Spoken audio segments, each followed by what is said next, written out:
All right, let's jump right into this explainer. We're looking at Gregory Maguire's darkly imaginative retelling of the Land of Oz. Look, we all know the classic fairy tale, right? The yellow brick road, the ruby slippers, and, of course, that terrifying, cackling villain who absolutely haunted our childhoods. But today, we are looking at that classic story through a completely different lens. Because honestly, what if everything you thought you knew about the Wicked Witch of the West was just simply wrong?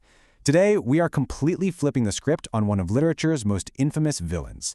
We're going to look at the girl behind the green skin, Elphaba, a girl whose actual destiny was to be branded wicked by a society that simply refused to understand her.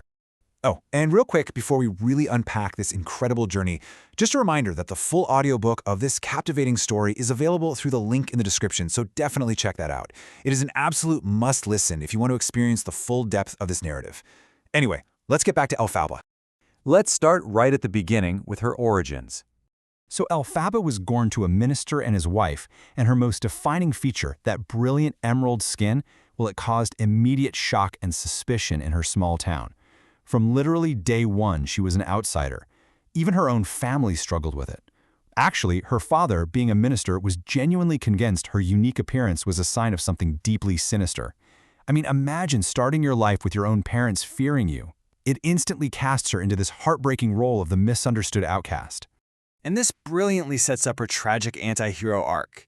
It takes her from a misunderstood, feared kid to an idealistic college student right into becoming a leader of the underground resistance, and then, finally, to her ultimate fate as that persecuted legend we know as the witch.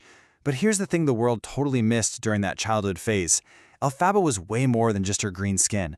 She was fiercely intelligent, deeply compassionate, and so determined to make sense of a world that seemed entirely dead set on rejecting her.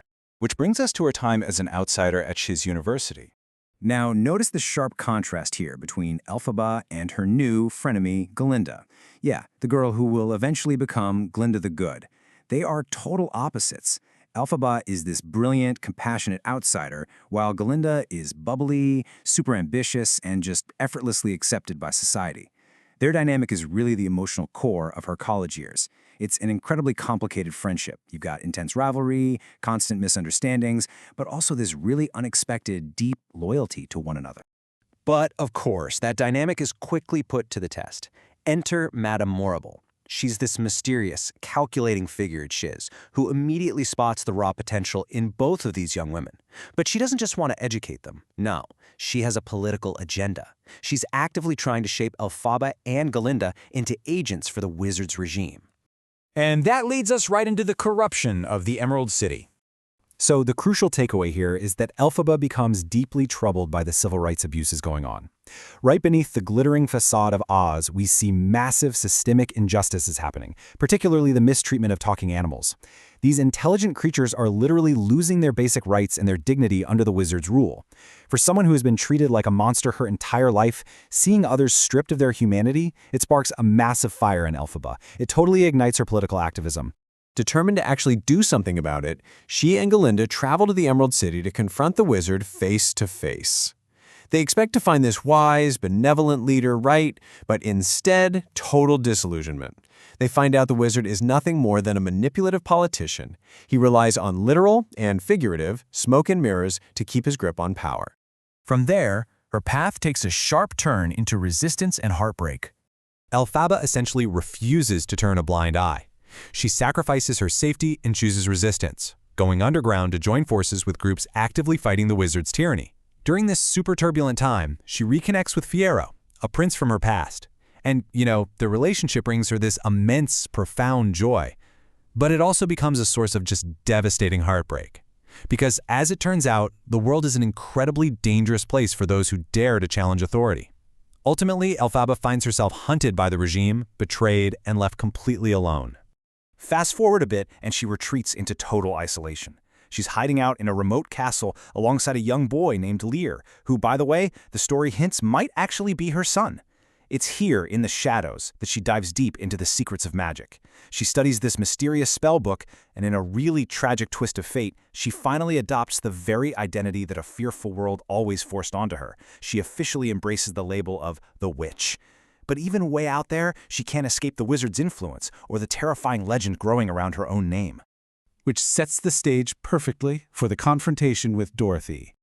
When Dorothy finally drops into Oz, Elphaba's reality violently clashes with the famous fairy tale we all grew up with. The ruby slippers, the yellow brick road, the scarecrow, the tin man, the lion, they all play their parts. But from Elphaba's perspective, this is definitely not a fun musical adventure. To her, this girl from Kansas showing up is sudden, incredibly complex, and super dangerous. Dorothy is viewed as an unwitting pawn of the wizard's regime and a massive, very real threat to Elphaba's survival. And that famous showdown we all know, it is not the glorious triumph of good over evil that the history books of Oz want you to believe. Instead, Elphaba's legendary demise is just the heartbreaking culmination of lifelong misunderstandings. Her fate is ultimately sealed by a tragic accident. It's not some classic villain finally getting her just desserts. It's the devastating end to a lifetime of being completely marginalized.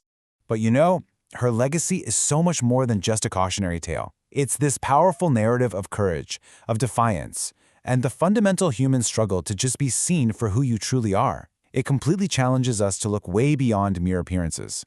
It leaves us asking ourselves, can we recognize the humanity in those that society is so quick to call monsters? If this deep dive into the hidden world of Oz caught your interest, you absolutely have to experience Elphaba's full journey for yourself. Remember, the full audiobook is available right now through the link in the description below. Thank you so much for hanging out with me for this explainer. Keep asking questions, keep looking beyond the surface, and I'll catch you in the next one.